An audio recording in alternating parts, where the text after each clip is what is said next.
चुनावी चंदे पर कानूनी बवाल थमता नजर नहीं आ रहा है। खास करके एसबीआई की जो मुश्किलात हैं वो भी कम होती नजर नहीं आ रही हैं। सुप्रीम कोर्ट ने एक बार फिर एसबीआई को नोटिस जारी किया है। चुनाव आयोग ने एसबीआई से जो डाटा मिला था उसको सार्वजनिक तौर पर अपने पोर्टल में डाल दिया गया है, लेकिन अभी जो ये डाटा दिया गया था इसमें कुछ कमियां सुप्रीम कोर्ट को दिखाई दी।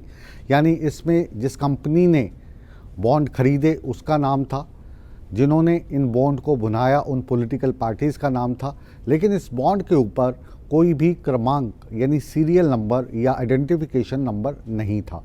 तो अब सुप्रीम कोर्ट ने एसबीआई को कहा है कि वो नंबर भी उपलब्ध करवाया जाए। अब ये जो पूरा खुलासा हुआ है इससे बहुत सारी कंपनियां रडार पर आ गई हैं जिनके नाम सामने आए हैं। उनमें से कुछ कंपनियां ऐसी हैं जिन्होंने सभी पार्टियों को सियासी चंदा दिया है, कुछ को कम दिया है, कुछ को ज़्यादा दिया है, लेकिन अभी फिगर सामने नहीं आ पाई है कि किसने किसको कितना चंदा दिया है।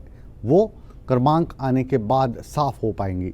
लेकिन ये जो चंदा सार्वजनिक हो जाएगा तो क्या जो राजनीतिक पार्टियां हैं उनकी मुश्किलात बढ़ेंगी, और जो कंपनियां हैं जिन्होंने सभी को खुश करने की कोशिश की है या किसी एक को चुपके से चंदा दिया है, क्या वो फिर से सत्तारूढ़ पार्टी की रडार पर आ सकती हैं?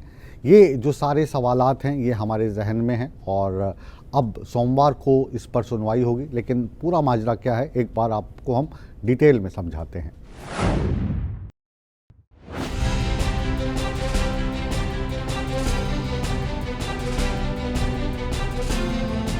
चुनाव आयोग ने एसबीआई से मिला इलेक्टोरल बॉन्ड का डेटा अपनी वेबसाइट पर जारी कर दिया है। चुनाव आयोग की वेबसाइट पर डाली गई लिस्ट में वो सारे नाम हैं जिन्होंने राजनीतिक पार्टियों को चंदा देने के लिए इलेक्टोरल बॉन्ड खरीदे थे। चलिए आपको चंदा देने वाली टॉप 10 कंपनियों से रूबरू करवाते हैं। फ्यूचर गेमिंग और होटल सर्विसेज पीआर ने 1368 करोड़ का चंदा दिया। Mega engineering and infrastructure limited ने 966 करोड़ का फंड दिया। Quick supply chain private limited ने 410 करोड़ रुपए का चंदा दिया।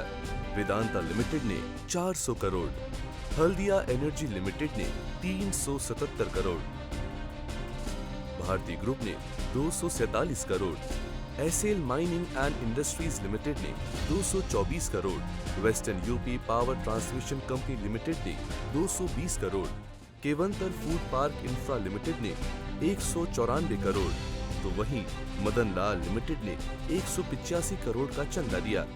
सबसे बड़ा चुनावी चंदा future gaming and hotel services ने दिया है।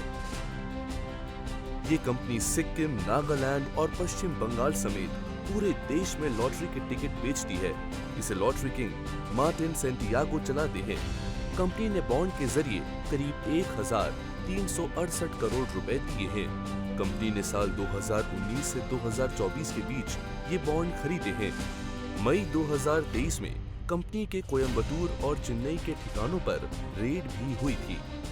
वहीं बॉन्ड के जरिए दान पाने वाले दलों में BJP, Congress, AIADMK, Shiv Sena, DMK, TMC, RJD, AAP, BJD, JMM, Goa forward party, Sikkim Krantikari Morcha समेत अन्य पार्टियां शामिल है। वहीं सुप्रीम कोर्ट ने एसबीआई को बॉन्ड नंबर का खुलासा करने का आदेश दिया है। एसबीआई चेयरमैन को सुप्रीम कोर्ट ने नोटिस जारी कर सोमवार तक जवाब तलब किया है। सुप्रीम कोर्ट ने एसबीआई को आदेश दिया कि वो बॉन्ड की खरीद की तिथि, बॉन्ड क्रमांक और जो अल्फा न्यूमेरिक नंबर है और बनाने की तारीख उसका भी वे खुलासा करें। काबिले गौर है कि राजनीतिक फंडिंग में पारदर्शिता बढ़ाने के उद्देश्य से राजनीतिक दलों को दिए जाने वाले नकद चंदे के विकल्प के रूप में चुनावी बॉन्ड पेश किए गए थे।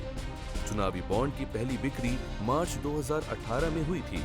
सोमवार यानी 11 मार्च को मुख्य न्यायाधीश DY चंद्रचूड़ की अध्यक्षता वाली पीठ ने चुनाव आयोग को 15 मार्च को शाम 5 बजे तक बैंक द्वारा शेयर किए गए डिटेल को अपनी ऑफिशियल वेबसाइट पर पब्लिश करने का निर्देश दिया था। सूर्य समाचार के लिए ब्यूरो रिपोर्ट।